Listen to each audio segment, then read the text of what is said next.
국가면역자문위원회가 30세 미만 국민들에게 존슨앤존슨의 코로나19 백신을 투여하지 말 것을 새롭게 권고했습니다. 국가면역자문위는 3일 성명을 통해 아스트라제네카 백신과 같이 젊은 층에 대한 혈전 부작용 문제가 예상됨에 따라 존슨앤존슨 백신의 접종 연령을 30세 이상으로 제한한다고 밝혔습니다. 존슨앤존슨 백신은 앞서 일부 접종자에게서 혈전 부작용이 나타나 미국에서 백신 사용 중단 결정이 내려진 바 있습니다. 그러나 미 보건당국이 백신 사용을 중단한 지 10일 만에 다시 존슨앤존슨 백신의 접종을 재개하자 캐나다도 이러한 결정에 따라 전국 배포를 예고했었습니다. 실제로 존슨앤존슨사의 백신은 지난주 약 30만 회분이 공급될 것으로 예상됐으나 이번에 공수된 백신이 품질 관리 문제로 생산이 중단된 볼티모어 공장에서 제조된 것으로 확인되면서 지난 금요일부로 배포가 보류된 상태입니다. 보건당국은 미국으로부터 전달받은 존슨앤존슨 백신 물량의 품질 확인을 마치고 이번 주부터 각 주 및 준주 당국에 배포할 것으로 예상되며 아스트라제네카 백신처럼 접종 희망자들을 대상으로 접종이 시행될 가능성이 높아 보입니다. 국가면역자문위는 이러한 권고에 더해 2회차 접종을 예약하기 어려운 모집단을 대상으로 존슨앤존슨 백신을 우선 사용하는 것이 더 나을 수 있다고 제안했습니다. 다음 소식입니다. 캐나다인의 1.3%가 1차 백신을 접종한 뒤에 코로나19 확진 판정을 받은 사실이 확인됐습니다.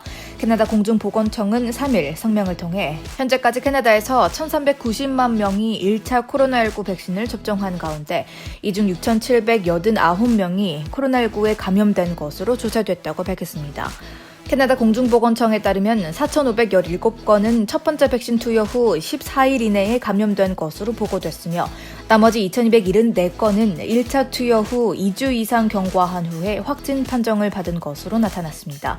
이는 대다수 확진자가 백신 접종으로 면역이 형성되기 전에 코로나19 바이러스에 노출되어 감염된 것으로 풀이되는데 화이자와 모더나 백신은 1차 백신 투여 후 3주에서 4주 이상이 지나야 코로나19 감염 예방에 약 60%에서 80%의 효과를 보입니다. 또한 공중보건청에 따르면 1차 백신 접종 후 2주 이내에 코로나19에 감염된 사람 중 203명이 병원에 입원했고 53명이 사망한 것으로 조사됐습니다. 병원에 입원한 203명 중 58%는 80세 이상의 고령자였고 22%는 70세에서 79세, 8%는 60세에서 69세, 12%는 20세에서 59세 사이였습니다. 이들 중 77%는 화이자 백신을, 22%는 모더나 백신을 맞았으며 1%는 3월 초 배포된 아스트라제네카 코비실드 백신을 맞은 것으로 드러났습니다. 아울러 사망자 53명 중 91%는 80세 이상 고령자에서 나머지 9%는 50세에서 70세 사이에서 확인됐습니다. 공중보건청에 따르면 사망자의 64%는 화이자 백신을 투여했고 36%는 모더나 백신을 접종한 것으로 나타났습니다. 조사 결과 사망자의 57%는 1차 접종 후 22일에서 62일 이내에 숨졌습니다. 이와 관련해 캐나다 공중보건청 대변인은 백신은 결코 질병을 예방하는 데 100% 효과적이지는 않다며 접종 후에도 이러한 확진 사례를 종종 볼 수 있을 것으로 예상된다고 말하면서 그러나 1회 백신 접종만으로 코로나19로 인한 입원 예방률은 약 80%가 된다고 전했습니다. 다음 소식입니다. 지난 주말 사이에 메트로 밴쿠버 지역에서 2건의 총격 사건이 추가로 발생해 1명이 숨지고 1명이 중상을 입었습니다. 경찰에 따르면 토요일이었던 1일 오후 5시쯤 노스델타에 위치한 스코츠데일 센터 쇼핑몰 주차장에서 총격이 발생했습니다.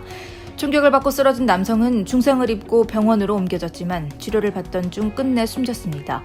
사건 다음 날 경찰은 이번 총격으로 숨진 남성은 메이플리지 소재 교도소에서 교도관으로 수년간 일해오던 29세의 비카람딥 란다와라고 밝혔습니다.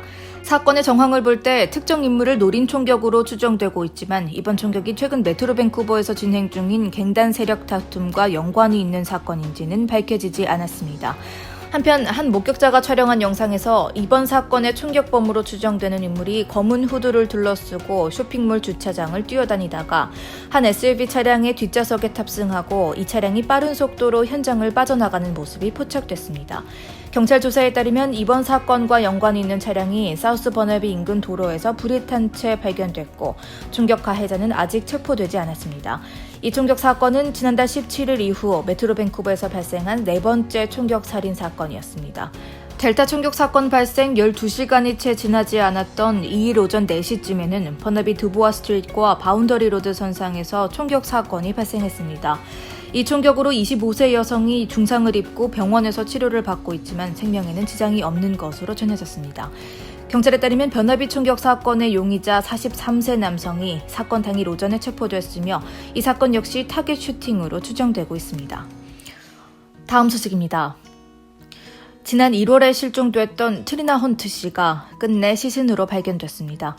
경찰은 그가 살해된 것으로 보고 조사를 진행하겠다고 밝혔습니다.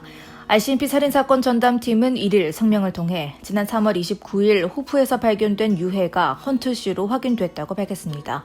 수사 당국에 따르면 헌트 씨는 살해된 것으로 추정됨에 따라 IHIT가 이번 사건에 대한 수사를 지휘하고 있고 BC 검시소가 정확한 사망 원인을 파악 중입니다. 48세의 헌트 씨는 지난 1월 18일 오전 포트무디 헤리티지 마운틴에 위치한 자택에서 목격된 이후 행방이 모연해 남편에 의해 실종 신고가 된 바 있습니다. 헌트 씨의 실종 이후 경찰과 구조대 그리고 자원봉사자들은 헌트 씨를 찾기 위해 며칠에 걸쳐 대대적인 수색을 진행했지만 별다른 단서를 찾을 수는 없었습니다. 그리고 지난 3월 말 호프에서 발견된 한 시신을 분석한 결과 그 시신의 신원이 헌트 씨인 것으로 밝혀졌습니다. 한편 사망 소식이 전해진 이후 헌트 씨의 가족 측은 성명을 통해 지난 3월 반 동안 트리나를 찾기 위해 애써준 모든 가족과 친구 그리고 이웃들에게 감사함을 전한다고 전했습니다.